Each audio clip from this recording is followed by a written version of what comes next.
څخه ډېره زیاته مننه. لویه خدایه جسارت د یوې پوښتنې کول غواړم. لویه خدایه جسارت د یوې پوښتنې کول غواړم، ستا د دې عمل په وړاندې، ستا د مینو د کثرت په ګڼ بازار کې کوم انصاف دی چې له خلکو تقاضا د اقتایي لرې په عشق کې. لویه خدایه د زړه سره ستا ځانګړي دې تضاد ته ته څه وایې ستا په ژبه. بلنه ورکوم محترم ډاکټر عبدالرؤف رفیقي صاحب ته چې راسي د راز په اړه تاسو سره یو څه شریک کړي. محترم ډاکټر عبدالرؤف رفیقي.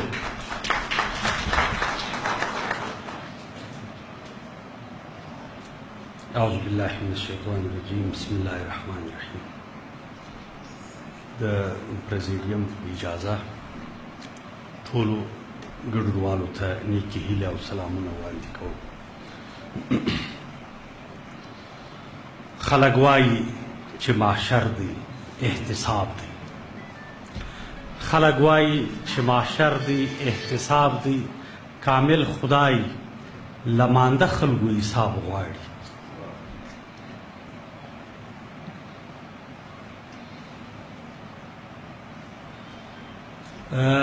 زه یو وار به دغه موبایل خاموش کړم.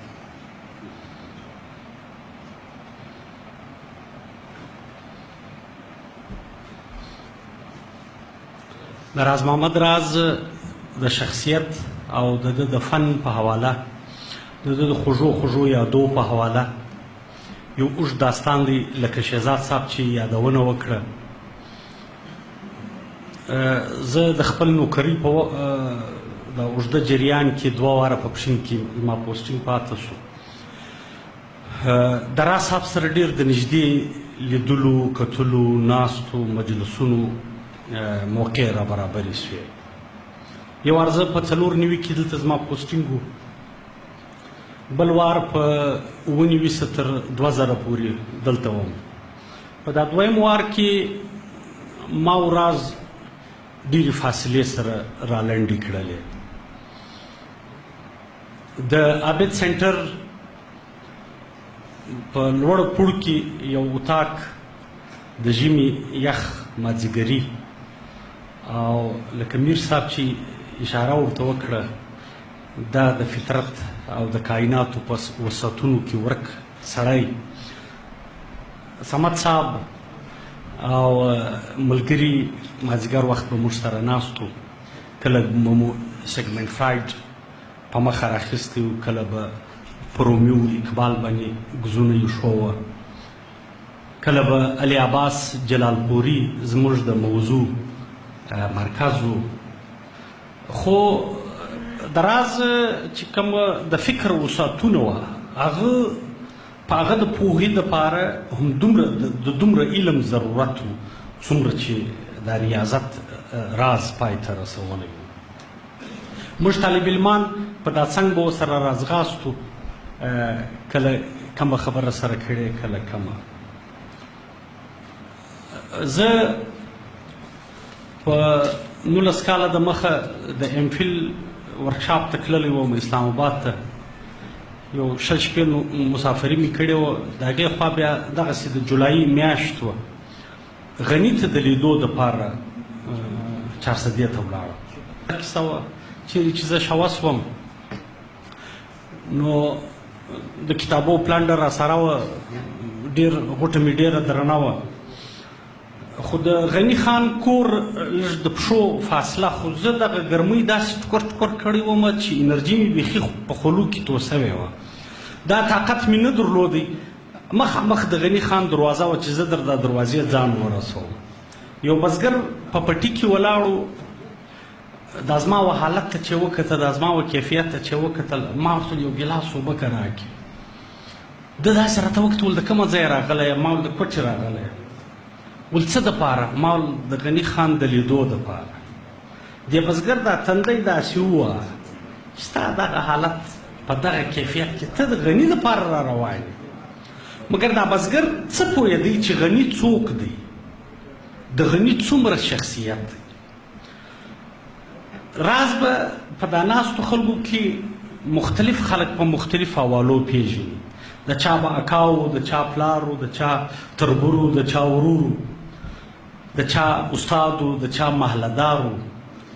نو ځینو خلکو ته به دا سوال پیش سي شاید چې دغه راز صاحب دغسې سړی و یا دغونه لوی سړی و.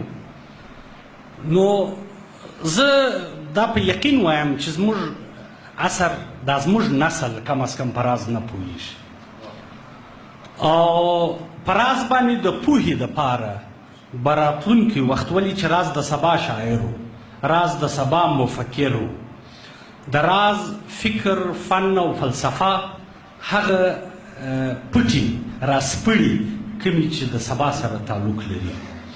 او په همدا مناسبت زه ځوانانو ته یو خواست کوم. په 1923 کې اقبال پر خوشحال یو مقاله لیکلې وه، په حیدرآباد د کن کې چاپ سوې وه، اسلامیک ریویو یو مجله وه. اقبال په خوشحال لیکلي وه چې د ګریټ افغان وارر پوایټ هغه وخت امان الله شاه غازي د افغانستان حکمران و. اقبال واغه ته ویلي و چې ته د وزارت معارف یا وزارت تعلیم یو مخصوص وینګ جوړ کړه چې ټول خوشحال په انګریزي راوژباړي چې نړیوال په خبر سي چې دا څومره لوی سړی، دا د انساني فکري تاریخ څومره لو اساسه ده. نو زه خاص خواست دا کوم په انټرنیشنل فورم باندې موږ دغه فکر د پښتنو په نمایندګي په نړیوال ګلوبل ویلیج یا دا د نړیوال کورګۍ چې دی د دې کلي وګړو ته موږ دا وړاندې کوو. د هغه ضرورت د دې خبرې دا دی چې راز په نورو ژبو وژباړل سي. د راز ترجمې ضروري دي په انګریزي باندې د فکر مختلف جهتونه باید وڅېړل سي. که موږ ته د جبران افکار را رسیږي، که موږ د غرب بېلابېل لیکوال وایو ترجمو په ذریعه باندې موږ هغه پیژنو، نو موږ ولې خپل راز د بیروت کوڅو ته نه رسوو؟ موږ ولې خپل راز د لبنان او د فلسطین او د واشنگټن او د سان فرانسیسکو لایبرریانو ته نه رسوو؟ راسي چې موږ دا کشنی کشنی سیالدارۍ پرېږدو.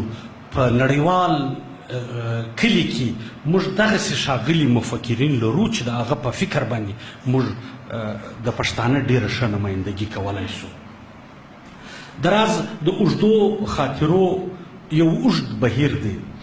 دغه زما دلته د پوسټینګ په دوران کې هره ورځ په نوې موضوع، په نوي بحث، په قرآن شریف باندې، په احادیثو باندې د دا سړي دونه زورور گرفت و.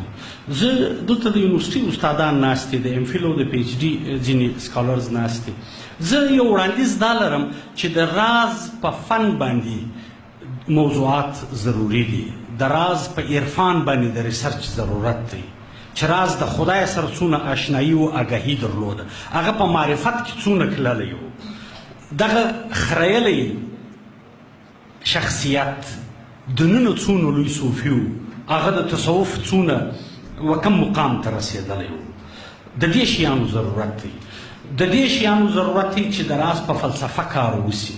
خو دا موضوعات هسې لړل او مروړل پکار نه دي. هغه ضرورت د دې خبرې دی چې دومره غرقه مطالعه یو سړی لري، دومره علمي حیثیت لري، د فلسفې په هغه کږلېچونو تللی پر کومو چې راز راتېر سوی و او هغه بحر ته یې غوټې وهلی سي د کوم د تله څه چې راز ګوهر راکښلي وه. دا دویم وار چې زما پوسټینګ دلته دا پاشلی راز مو د راټولولو د رابرابرولو ډېر موږ کوشش وکړي تر څو موږ وتوانېدو چې په ده باندې د صلیب په دایرو کې مات وزرې زاڼې جاړي. دا کتاب په مرتب کې عزیز جان و، دا نور دوه درې ځوانان و، په هغه شپو کې داود جان دلي و، اعظمي صاحب نو موږ کوشش وکړي دغه کتاب مو په دغه کې هغه وخت د کمپیوټر نوي چارې وې لږ د پروف غلطۍ خو بیا هم کې پاتې شوې خو لیکن دا مستغني سړي د خپل شیان نه رایستل خو چې دا راووتله دا ډېر ښه کار وسو دا نوي شیان دا د فکرینو فورم د کوروداني وړ دی د پښین وګړي دا ډیره د خوشحالي خبره ده چې د راز پر مینه داسې تکړه خلک شته چې د یاد لمانځي او د راز د فکر پلوشې به انشاءالله تعالی تر شرق و غرب رسیږي کور مولا